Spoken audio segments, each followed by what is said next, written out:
Hi hello welcome to AK delight. ಎಲ್ಲರಿಗೂ ನಮಸ್ಕಾರ. ನಾನು ನಿಮ್ಮ ಅಕ್ಷತಾ. ಇವತ್ತು ನಾನು ಈ ಬೇಸಿಗೆಗೆ ತಂಪಾದಂತಹ ಮಾವಿನ ಹಣ್ಣಿನ ಜ್ಯೂಸನ್ನು ಯಾವ ರೀತಿ ಸಿಂಪಲ್ಲಾಗಿ ಬೇಗ ಪ್ರಿಪೇರ್ ಮಾಡ್ಬೋದು ಅಂತ ನಿಮಗೆ ತೋರಿಸ್ತಾ ಇದ್ದೇನೆ. ಈಗೆಲ್ಲ ಕಾಡು ಮಾವಿನ ಹಣ್ಣು ತುಂಬ ಸಿಗ್ತಾ ಇದೆ. ಹಾಗಿರುವಾಗ ಈ ರೀತಿ ಒಂದು ಸಲ ಜ್ಯೂಸ್ ಮಾಡಿ ಕುಡಿದ್ರೆ ತುಂಬ ರುಚಿಯಾಗಿರ್ತದೆ. ತುಂಬ ಸಿಂಪಲ್ಲಾಗಿ ಮಾಡಬಹುದು, ಇದನ್ನು ಅಷ್ಟೇ ರುಚಿಯಾಗಿರ್ತದೆ. ಬನ್ನಿ ಹಾಗಿದ್ರೆ ಈ ರುಚಿಕರವಾದಂತಹ ಜ್ಯೂಸನ್ನು ಮಾಡುವ.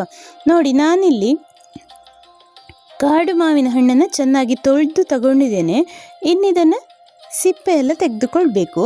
ಕೆಲವು ಮಾವಿನ ಹಣ್ಣಲ್ಲಿ ಹುಳ ಇರ್ತದೆ ಒಳಗಡೆ, ಕೆಲವು ಚೆನ್ನಾಗಿರೋದಿಲ್ಲ. ಹಾಗಾಗಿ ನಾವು ಚೆನ್ನಾಗಿರುವಂತಹ ಮಾವಿನ ಹಣ್ಣನ್ನು ಜ್ಯೂಸಿಗೆ ಯೂಸ್ ಮಾಡಿಕೊಳ್ಬೇಕು. ನೋಡಿ, ಈ ರೀತಿ ಸಿಪ್ಪೆ ಎಲ್ಲ ತೆಗೆದು ಒಂದು ಪಾತ್ರೆಗೆ ಹಾಕಿಕೊಳ್ತಾ ಇದ್ದೇನೆ. ನಿಮಗೆ ಎಷ್ಟು ಮಾವಿನ ಹಣ್ಣು ಬೇಕೋ ಅಷ್ಟು ಮಾವಿನ ಹಣ್ಣನ್ನು ಈ ರೀತಿ ಸಿಪ್ಪೆ ತೆಗೆದು ಹಾಕಿಕೊಳ್ಬಹುದು. ಜಾಸ್ತಿ ಕ್ವಾಂಟಿಟಿಯಲ್ಲಿ ಜ್ಯೂಸ್ ಬೇಕು ಅಂತಿದ್ರೆ ಇನ್ನೂ ಸ್ವಲ್ಪ ಜಾಸ್ತಿ ಮಾವಿನ ಹಣ್ಣನ್ನು ಹಾಕಿ ಯೂಸ್ ಮಾಡಿಕೊಳ್ಬಹುದು. ನೋಡಿ, ನಾನಿಲ್ಲಿ ಒಂದು 5 ಮಾವಿನ ಹಣ್ಣನ್ನು ಈ ರೀತಿ ಸಿಪ್ಪೆ ತೆಗೆದು ತಗೊಂಡಿದ್ದೇನೆ.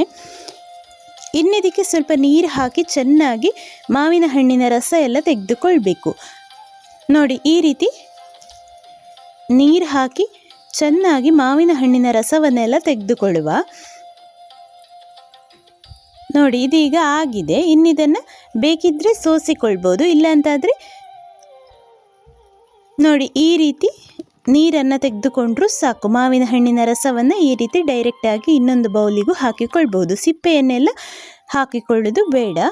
ನಿಮಗೆ ಕ್ಲೀನಾಗಿ ಬೇಕು ಅಂತಿದ್ದರೆ ಸೋಸಿಕೊಂಡು ತಗೊಳ್ಬಹುದು. ಇನ್ನೂ ಸ್ವಲ್ಪ ನೀರು ಬೇಕು ಅಂತಂದರೆ ಸ್ವಲ್ಪ ನೀರು ಆ್ಯಡ್ ಮಾಡಿಕೊಳ್ಳಿ. ಕನ್ಸಿಸ್ಟೆನ್ಸಿ ನೋಡಿಕೊಂಡು ಆ್ಯಡ್ ಮಾಡಿಕೊಳ್ಳಿ. ಕೆಲವು ಮಾವಿನ ಹಣ್ಣು ಹುಳಿ ಇರ್ತದೆ, ಕೆಲವು ಮಾವಿನ ಹಣ್ಣು ಸಿಹಿ ಇರ್ತದೆ. ಹುಳಿ ಇದ್ದರೆ ಸ್ವಲ್ಪ ನೀರು ಬೇಕಾಗ್ತದೆ. ನೋಡಿಲ್ಲಿ ನಾನೊಂದು ಅರ್ಧ ಕಪ್, ಒಂದು 6ರಿಂದ 7 ಚಮಚ ಆಗುವಷ್ಟು ಸಕ್ಕರೆಯನ್ನು ಆ್ಯಡ್ ಮಾಡಿಕೊಳ್ತಾ ಇದ್ದೇನೆ. ಸಿಹಿ ಜಾಸ್ತಿ ಬೇಕು ಅಂತಿದ್ರೆ ಜಾಸ್ತಿ ಹಾಕಿಕೊಳ್ಬೋದು, ಅಥವಾ ಸಕ್ಕರೆ ಬೇಡ ಅಂತಿದ್ರೆ ಕಡಿಮೆ ಹಾಕಿಕೊಳ್ಬೋದು.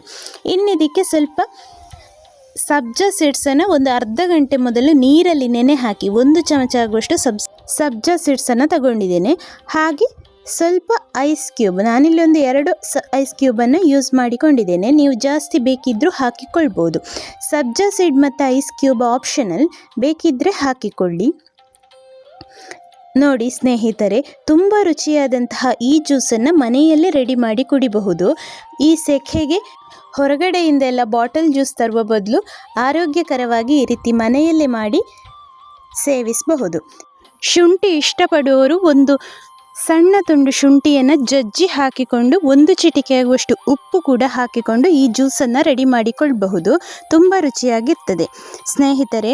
ಹಾಗಿದ್ರೆ ಈ ಜ್ಯೂಸಿನ ರೆಸಿಪಿ ಖಂಡಿತ ಎಲ್ಲರಿಗೂ ಇಷ್ಟ ಆಗಿದೆ ಅಂದ್ಕೊಳ್ತೇನೆ. ಒಂದು ಲೈಕ್ ಕೊಟ್ಟು ಶೇರ್ ಮಾಡಿ, ಸಬ್ಸ್ಕ್ರೈಬ್ ಮಾಡಿ, ಹಾಗೆ ಬೆಲ್ ಐಕಾನನ್ನು ಪ್ರೆಸ್ ಮಾಡಿ. ಮುಂದಿನ ವಿಡಿಯೋದೊಂದಿಗೆ ಸಿಗೋಣ. Thank you.